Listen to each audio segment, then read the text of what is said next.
All right, this is going to be a review of Evolve 35, September 14th, 2014, from Brooklyn, New York. This is one of the best. This is probably the best Evolve show I've ever seen. I've had my eye on this show for quite some time, but I finally got around to seeing it. I actually heard about the show at first from True Slayer. If you look at True Slayer's last couple of videos, one of the last videos he's done is the Evolve 34 and 35 double shot. I really feel like this seems like it was the weekend when Evolve started, building momentum and, things really got rolling in the right direction. But seriously, guys, to me, this is like the Manhattan Mayhem of Evolve shows. If you don't know what I'm talking about, like, in Ring of Honor 2005, the company was, it was a great company, but, they've never really had that amazing show from top to bottom until Manhattan Mayhem 1. And this definitely had like that Manhattan Mayhem type of feel to it. It really did. This show had great replay value. After I was done watching it, I just put it on again and tried to go to sleep to it, and I just ended up watching a lot of these matches again, and I enjoyed them even more the second time. So it's a must-see show. I'm sorry that this is so late, but it's definitely worth having in the collection if you can hunt it down. So we start off the night with Johnny Gargano and Drew Gulak. Right here, obviously, you have two great wrestlers. This is like a game of human chess. Great submission wrestling from both guys. There's just some really creative sequences with both guys trying to get each other up for a suplex, but both guys kept countering it. There was a small package spot where they had each other locked in a small package position and just kept rolling around the ring. I thought the finish came off great. There's just some great counters. These two guys are, this was just a game of human chess. Great opener right here. So next up, we have Timothy Thatcher taking on Tracy Williams. This is like a match that I would show people what anti-sports entertainment is all about. If you're strictly a sports entertainment fan, do not watch this match. This is the type of match that Vince McMahon would hate. This is all about grappling. It felt very, very real, very different, but very competitive and very refreshing. Probably the weakest match of the night as far as star ratings go, but I really respected what both guys did.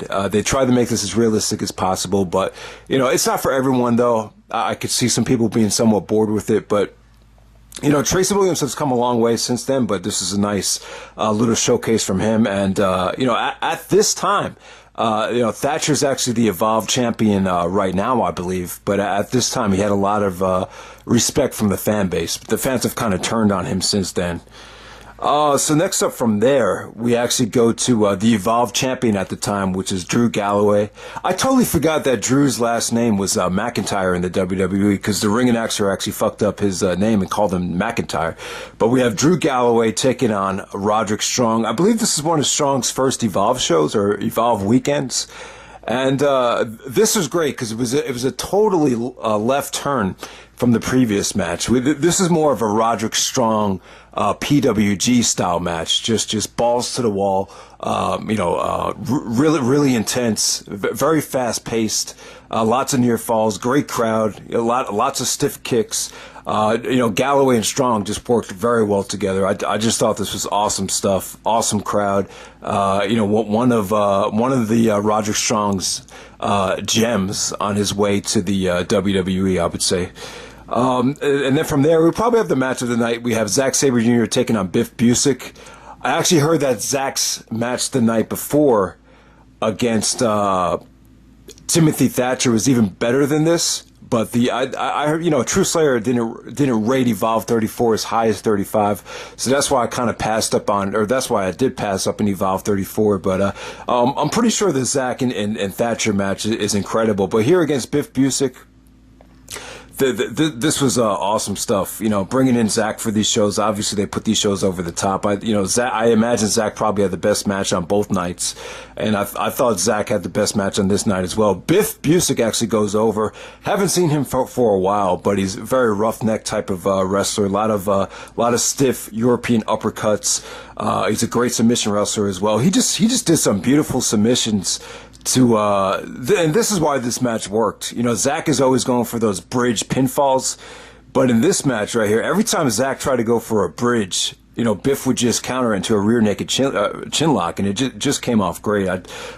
Zack hit some beautiful dragon suplexes, just Biff just landing on the back of his neck. This was just awesome stuff. Just definitely worth going out of your way to see. I'd probably say the match of the night. And then from there, the surprise of the night. When I saw this match on paper, I'm just like, oh man, this is going to be, all over the place. But, it turned out much better than I expected. You had Harlem and Lancelot Bravado, the Bravado brothers, with Moose actually. Moose was actually out there at the time. I was surprised to see him, as he was like a manager, against the Premier Athlete brand, Anthony Nese and Caleb Conley, with Sue Young. So Sue Young was like this, she looks like she might have been like an Asian or a Hawaiian girl, really hot, really great body, but she kind of acted like a bitch to it the whole night. Also, it was a three-way tag match, elimination match, and you had the Dragon Gate USA Tag Team Champions of AR Fox and Rich Swan out there as well. So, yeah, I mean, looking at this match on paper, it looked like somewhat of a headache to sit through, but it ended up being awesome. Just a lot of dangerous and creative spots. This venue was pretty cool because the balcony was very close to the ring. So AR Fox did a tope off the top of the balcony, and that came off great. There was a beautiful ensiguiri that Rich Swan actually missed, and he hit the Asian girl. She just took a wicked ensiguiri there. So the ending too with AR Fox getting Death Valley driver on the side of the ring apron off the top turnbuckle was sick.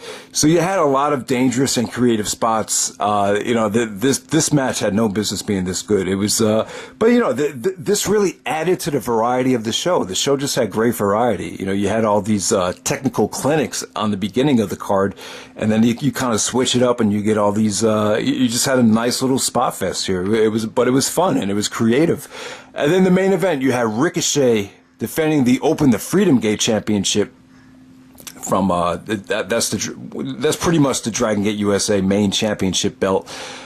Ricochet defending against Uhaa Nation. So Uhaa Nation, if you watch the WWE nowadays, that's Apollo Crews.